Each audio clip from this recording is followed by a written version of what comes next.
आकाशवाणी भोपाल से प्रस्तुत हैं प्रादेशिक समाचार।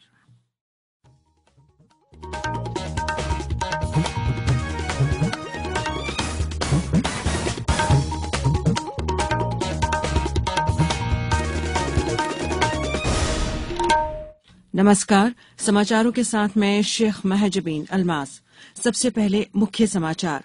केंद्र सरकार ने सभी राज्यों को कोरोना के पॉजिटिव नमूनों की जीनोम सीक्वेंसिंग कराने का दिया निर्देश। विधानसभा में आज द्वितीय अनुपूरक बजट पर होगी चर्चा। इसे कल विधानसभा में पेश किया गया था। अंतर्राष्ट्रीय वन मेले के उद्घाटन में मुख्यमंत्री ने वन उपज संघों के प्रबंधकों को 13,000 रूपये देने की घोषणा की। और प्रदेश के मौसम में रात के तापमान में उतार चढ़ाव का सिलसिला जारी। अगले हफ्ते से ठंड बढ़ने की संभावना। अब समाचार विस्तार से। केंद्र ने राज्यों और केंद्र शासित प्रदेशों से चीन, जापान, अमेरिका, कोरिया और ब्राजील में कोविड के बढ़ते मामलों को देखते हुए पॉजिटिव नमूनों की अधिक संख्या में जीनोम सीक्वेंसिंग कराने को कहा है।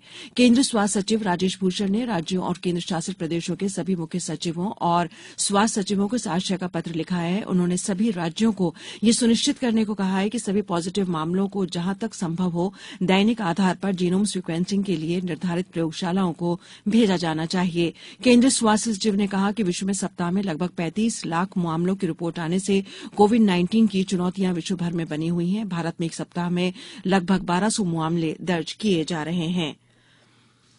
संयुक्त कार्यबल भारत की G20 अध्यक्षता के अंतर्गत वित्त स्वास्थ्य संयुक्त कार्यबल की पहली बैठक कल आभासी माध्यम से आयोजित की गई। बैठक में G20 और आमंत्रित देशों तथा अंतर्राष्ट्रीय संगठनों के वित्त और स्वास्थ्य प्रतिनिधियों ने भाग लिया। इटली और इंडोनेशिया ने बैठक की अध्यक्षता की वाले की घोषणा में महामारी रोकथाम, इससे बचाव की तैयारी और इससे निपटने के कदमों पर संगठन के वित्त और स्वास्थ्य मंत्रालयों के बीच सहयोग जारी रखने के लिए कार्यबल बनाने पर सहमति बनी थी। आवासन और शहरी कार्य मंत्रालय के स्मार्ट सिटी मिशन ने data smart cities empowering cities through data यानी डाटा के जरिए शहरों के सशक्तिकरण के लिए डिजिटल इंडिया अवार्ड्स 2022 का प्लेटिनम आइकन पुरस्कार जीता है। स्मार्ट सिटी मिशन को आंकड़े साझा करने और सामाजिक आर्थिक विकास में इनके इस्तेमाल की श्रेणी में यह पुरस्कार दिया गया है। डाटा स्मार्ट सिटीज पहला मजबूत डाटा आधारित तंत्र बनाने की दिशा में महत्वपूर्ण कदम है। ये शहरों को प्रमाण आधारित निर्णय लेने में सक्षम बनाता है। इसका उद्देश्य आंकड़ों के बेहतर उपयोग से भारत के 100 स्मार्ट शहरों में बेहतर प्रशासन प्रदान करना है। भारत को डिजिटल माध्यम से सशक्त समाज और ज्ञान अर्थव्यवस्था में बदलने के लिए अपनाई जा रही डिजिटल पहल को बढ़ावा देने और डिजिटल इंडिया योजना को साकार करने में सरकारी संस्थाओं को नवीन डिजिटल समाधान प्रस्तुत करने में प्रोत्साहन देने के लिए राष्ट्रीय स्तर का ये पुरस्कार दिया जाता है। सदन में राज्य सरकार की ओर से 16,306 द्वितीय अनुपूरक बजट सदन में प्रस्तुत किया गया। इस पर आज चर्चा होगी। इसी के साथ मध्यप्रदेश नगर पालिका संशोधन विधेयक के साथ ही भू राजस्व संहिता, निजी विश्वविद्यालय श्रम विधि संशोधन और मध्यप्रदेश कर्मचारी चयन मंडल संशोधन विधेयक पर भी सदन में चर्चा हुई। इससे पहले राज्य विधानसभा में आज विपक्षी सदस्यों के साथ ही सत्तापक्ष के सदस्यों द्वारा प्रश्नकाल और ध्यानाकर्षण सूचनाओं पर चर्चा के दौरान पूछे गए सवालों को लेकर संबंधित विभागों के मंत्रियों को आरोपों प्रत्यारोपों का सामना करना पड़ा।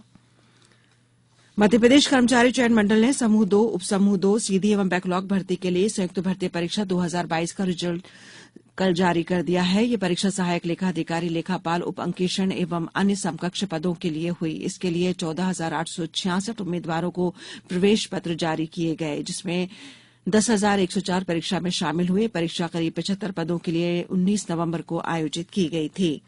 उच्च न्यायालय की इंदौर खंडपीठ में 11 फरवरी 2023 को राष्ट्रीय लोक अदालत का आयोजन किया जाएगा। इन अदालतों में आपसी सुलह समझौते के आधार पर प्रकरणों का निराकरण किया जाएगा। इसके लिए समस्त पक्षकार एवं अधिवक्ता खंडपीठ में प्रमुख पंजीयक सहित अन्य संबंधित अधिकारों को आवेदन दे सकते हैं।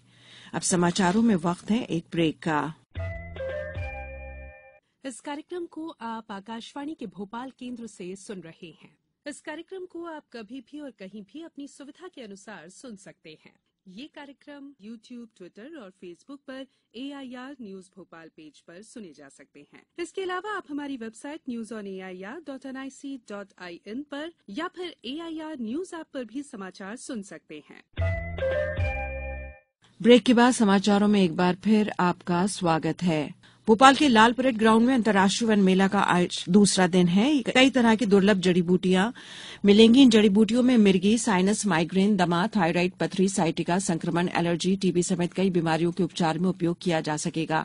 मेले में कुल 9 डोम में 300 से ज्यादा स्टॉल हैं। मेले में 700 ग्राम वजनी जंगली प्याज, पाताल कुमड़ा, बेल वाला अदरक भी उपलब्ध है। यह निःशुल्क चिकित्सीय परामर्श देने के लिए करीब 100 आयुर्वेद विशेषज्ञ वैद्याचार्य भी मौजूद हैं।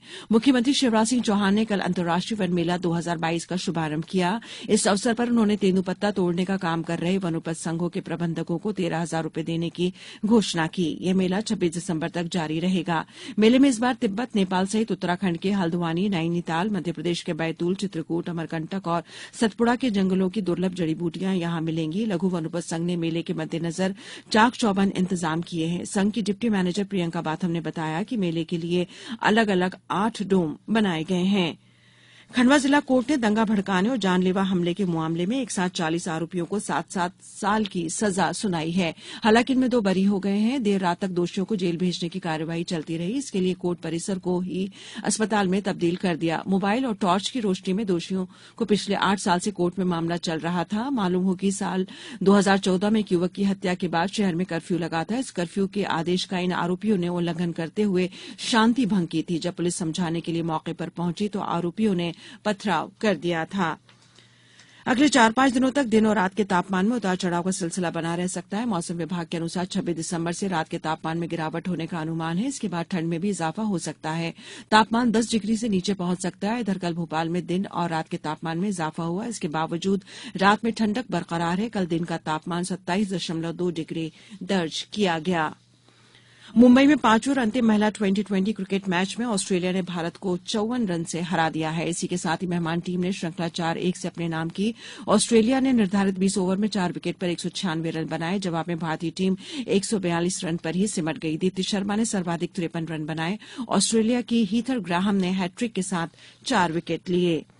भोपाल में 6ठी एलिट महिला राष्ट्रीय मुक्केबाजी चैंपियनशिप में वर्तमान विश्व चैंपियन निखत जरीन और विश्व चैंपियनशिप की कांस्य पदक विजेता Simarjeet Kaur pre quarter final में पहुंच गई हैं। कल पहले दौर में तेलंगाना की निखत ने 50 किलो वर्ग में तमिलनाडु की एलके अबिनिया को और पंजाब की सिमरजीत को 60 किलो वर्ग में लद्दाख की नीलजय एंगमो को हराया। 2019 विश्व चैंपियनशिप की रजत पदक विजेता रोयलवी की मंजू रानी, एशियाई चैंपियनशिप की स्वर्ण पदक विजेता हरियाणा की स्वीटी बुरा भी अंतिम 16 में पहुंच गई हैं।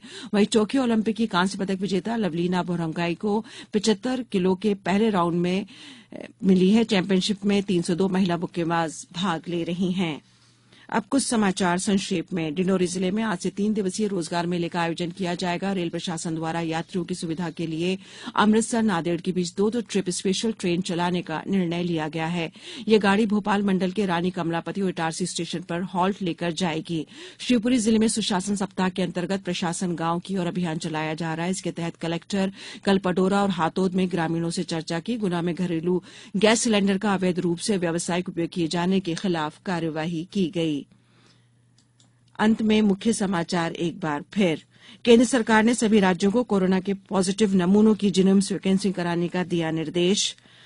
विधानसभा में आज द्वितीय अनुपूरक बजट पर होगी चर्चा। इसे कल विधानसभा में पेश किया गया था। अंतर्राष्ट्रीय वन मेले के उद्घाटन में मुख्यमंत्री ने वन उपज संघों के प्रबंधकों को 13,000 रूपये देने की घोषणा की। और प्रदेश के मौसम में रात के तापमान में उतार चढ़ाव का सिलसिला जारी। अगले हफ्ते से ठंड बढ़ने की संभावना। इस बुलेटिन में बस इतना ही। नमस्कार।